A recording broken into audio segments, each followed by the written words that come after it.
ಹಾಸನದಲ್ಲೇ ದಳಪತಿಗಳನ್ನ ಸೋಲಿಸೋಕೆ ರಣತಂತ್ರವನ್ನ ರೂಪಿಸ್ತಾ ಇದೆ ಕಾಂಗ್ರೆಸ್. ಬಿಜೆಪಿ ಜೊತೆ ದೋಸ್ತಿ ಬಳಿಕ ದಳಪತಿಗಳ ಬಲ ಮತ್ತಷ್ಟು ಹೆಚ್ಚಾಗಿದೆ. ಹೀಗಾಗಿ ಜೆಡಿಎಸ್ನ ಹಣಿಯೋದಕ್ಕೆ ಕಾಂಗ್ರೆಸ್ ಹೊಸ ತಂತ್ರವನ್ನ ಮಾಡಿದೆ.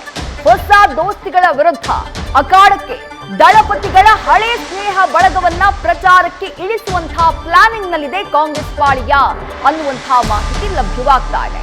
ಹಾಸನವನ್ನೇ ಟಾರ್ಗೆಟ್ ಮಾಡಬೇಕು, ಹಾಸನದಲ್ಲೇ ದಳಪತಿಗಳನ್ನ ಕಟ್ಟಿ ಹಾಕಬೇಕು ಅನ್ನುವಂತಹ ತಂತ್ರಗಾರಿಕೆ ಕಾಂಗ್ರೆಸ್ ಪಾಳಿಯತ್ತು.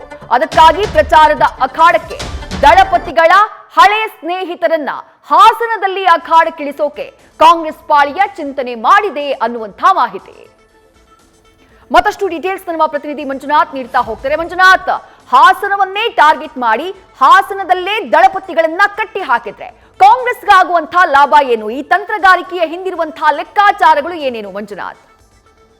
ವಿದೇಶಿ ಲೋಕಸಭಾ ಚುನಾವಣೆ ಇನ್ನೇನು ಕೆಲವೇ ದಿನಗಳಲ್ಲಿ ನಡೆಯುತ್ತೆ. ಈ ಒಂದು ಚುನಾವಣೆ ಈ ಮೂರು ಪಕ್ಷಗಳಿಗೂ ಕೂಡ ಸಾಕಷ್ಟು ಪ್ರತಿಷ್ಠೆಯ ಕಣ ಆಗಿರುವಂಥದ್ದು. JDS ಏನು ಕಾಂಗ್ರೆಸ್ ಅನ್ನ ಅಣಿಲಿಕ್ಕೆ ಈಗಾಗಲೇ ಮೈತ್ರಿ ಮಾಡ್ಕೊಂಡಿದೆ. ಆದರೆ JDSನ ಮೂಲ ಅಂದ್ರೆ ಭದ್ರಕೋಟೆ ಹಾಸನ, ಇಲ್ಲಿ ಸೋಲಿಸಬೇಕು ಅನ್ನೋದು ಕಾಂಗ್ರೆಸ್ ನಾಯಕರ ಒಂದು ಲೆಕ್ಕಾಚಾರ ಆಗಿರುವಂಥದ್ದು. ಯಾಕಂದ್ರೆ JDS ಬಿಜೆಪಿ ಜೊತೆ ಮೈತ್ರಿ ಮಾಡಿಕೊಂಡು ಬಹುತೇಕ ಹಳೆ ಮೈಸೂರು ಭಾಗದಲ್ಲಿ ಕಾಂಗ್ರೆಸ್ಗೆ ಸೋಲಿಸಬೇಕು ಅನ್ನೋ ಒಂದು ಲೆಕ್ಕಾಚಾರದಲ್ಲಿ ಈಗಾಗಲೇ ಮೈತ್ರಿ ಮಾಡಿಕೊಂಡು ಅಭ್ಯರ್ಥಿಗಳನ್ನು ಕೂಡ ಘೋಷಣೆ ಮಾಡಿರುವಂಥದ್ದು. ಅದರಲ್ಲೂ ಕೂಡ ಪ್ರಮುಖವಾಗಿ DK ಬ್ರದರ್ಸ್ನ ಅಣಿಲಿಕ್ಕೆ ಬೆಂಗಳೂರು ಗ್ರಾಮಾಂತರದಿಂದ ತಮ್ಮ ಕುಟುಂಬದ ಸದಸ್ಯರನ್ನ ಬಿಜೆಪಿ ಮೂಲಕ ಒಂದು ಏನು ಸ್ಪರ್ಧೆಗೆ ಇಳಿಸಿರುವಂತಹ ಒಂದು ಕುಮಾರಸ್ವಾಮಿ ಅವರಿಗೆ ಪ್ಲಾನ್ಗೆ ಒಂದು ಟಕ್ಕರ್ ಕೊಡಲಿಕ್ಕೆ ಕಾಂಗ್ರೆಸ್ ನಾಯಕರು ಒಂದಷ್ಟು ಪ್ಲಾನ್ಗಳನ್ನು ರೂಪಿಸಿಕೊಂಡಿರುವಂಥದ್ದು. ಪ್ರಮುಖವಾಗಿ ಹಾಸನದಲ್ಲಿ ಈ ಬಾರಿ ಏನು ರೇವಣ್ಣರ ಪುತ್ರ ಪ್ರಜ್ವಲ್ ರೇವಣ್ಣ ಸ್ಪರ್ಧೆ ಮಾಡಿದ್ದಾರೆ, ಅವರನ್ನ ಅಲ್ಲಿ ಕಟ್ಟಿ ಹಾಕೋದಕ್ಕೆ ಒಂದಷ್ಟು ಏನು ಕೆಲಸಗಳನ್ನು ಮಾಡಿದ್ರೆ ಅದು ಬೇರೆ ಕ್ಷೇತ್ರಗಳಲ್ಲಿ ಕೂಡ ಒಂದಷ್ಟು ಸಡಿಲ ಆಗ್ಬೋದು. JDS ನಾಯಕರು ಹೆಚ್ಚು ಏನು ಹಾಸನದಲ್ಲೇ ಫೋಕಸ್ ಮಾಡ್ತಾರೆ. ಹಾಗಾಗಿ ನಮಗೆ ಬೇರೆ ಕ್ಷೇತ್ರದಲ್ಲಿ ಕೆಲಸ ಮಾಡಲಿಕ್ಕೆ ಈಸಿ ಆಗುತ್ತೆ ಅನ್ನೋ ಒಂದು ಲೆಕ್ಕಾಚಾರದ ಹಿನ್ನೆಲೆಯಲ್ಲಿ ಸ್ವತಃ CM ಸಿದ್ದರಾಮಯ್ಯ ಜೊತೆಗೆ ಜಮೀರ್ ಅಹಮದ್ ಆಗಿರ್ಬೋದು, ಚಲುವರಾಯ ಸ್ವಾಮಿ, ಬಾಲಕೃಷ್ಣ, ಹೀಗೆ ಕುಮಾರಸ್ವಾಮಿಯವರ ಮಾಜಿ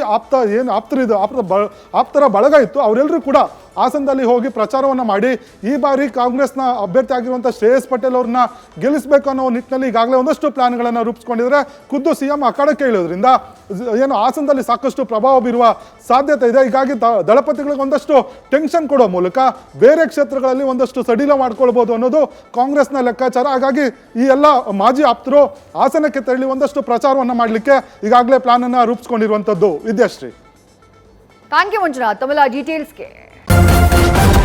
ನ್ಯೂಸ್ ಫಸ್ಟ್ ನಿರ್ಭೀತಿಯಿಂದ ನಿಮ್ಮ ಪರವಾಗಿ.